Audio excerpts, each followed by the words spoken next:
Honorable Speaker, sir, I rise to make a statement on reported use of spyware Pegasus to compromise phone data of some persons. A highly sensational story was published by a web portal yesterday night. Many over-the-top allegations have been made around this story. Honorable Speaker, sir, the press reports have appeared a day before the monsoon session of the Parliament. This cannot be a coincidence, Honorable Speaker, sir. In the past, similar claims were made regarding the use of Pegasus on WhatsApp. Those reports had no factual basis and were categorically denied by all parties, including in the Supreme Court. The press reports of 18 July 2021 also appear to be an attempt to malign the Indian democracy and its well-established institutions. We cannot fault those who haven't read the news story in detail, and I request all honorable members of the House to examine the issues on facts and logic.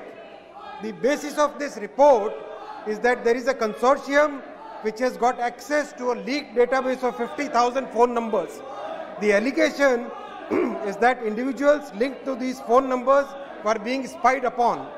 However, the report says that the presence of a phone number in the data does not reveal whether a device was infected with Pegasus or subject to an attempted hack. Without subjecting the phone to this technical analysis, it is not possible to conclusively state whether it witnessed an attempted hack or was successfully compromised. Honorable Speaker, sir, the report itself clarifies that presence of a number in the list does not amount to snooping. Honorable Speaker, sir, now let us examine what the NSO, the company which owns the technology, has said.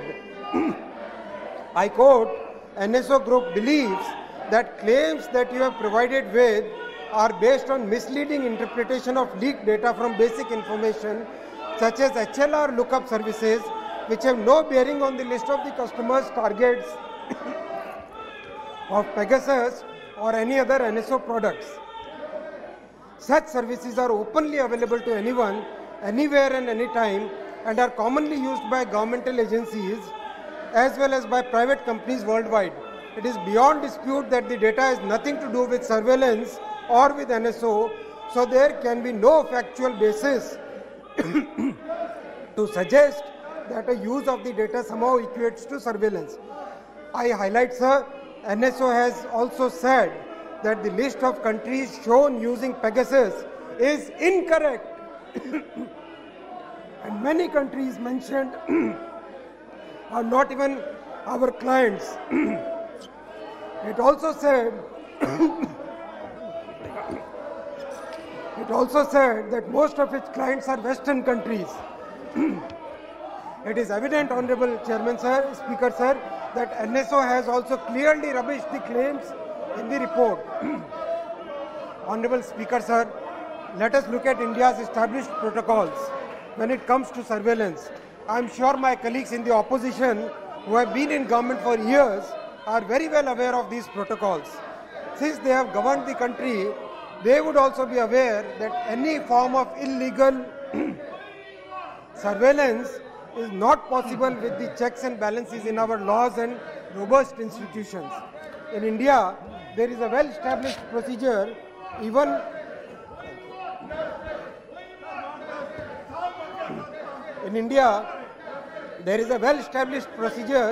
through which lawful interception of electronic communication is carried out for the purpose of national security, particularly on the occurrence of any public emergency or in the interest of public safety by agencies at the center in the state. These requests are the request for these lawful interception of electronic communication are made as per the relevant rules under the provisions of Section 5(2) of the Indian Telegraph Act 1885 and Section 69 of the Information Technology Act 2000. Each case of interception, Honorable Speaker, sir, is approved by the competent authority. These powers are also available to the competent authority in the state governments as per the IT Procedure and Safeguards for Interception, Monitoring and Decryption of Information Rules 2009. There is a very well-established oversight mechanism in the form of a review committee headed by the Union Cabinet Secretary. In case of a state government, such cases are reviewed by a committee headed by the Chief Secretary concerned. the law also provides an adjudication process for those people who are adversely affected by any such incident. The procedure therefore ensures that any interception or monitoring of any information is done as per due process of law.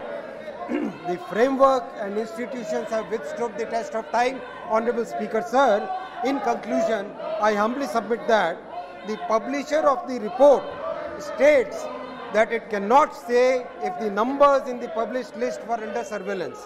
Second, the company whose technology was allegedly used has denied these claims outrightly, and the time-tested procedures of our country are well established to ensure that unauthorized surveillance cannot occur. Honorable Speaker, sir, when we look at this issue through the prism of logic, it clearly emerges that there is no substance whatsoever behind this sensationalism. Thank you, Honorable Speaker, sir.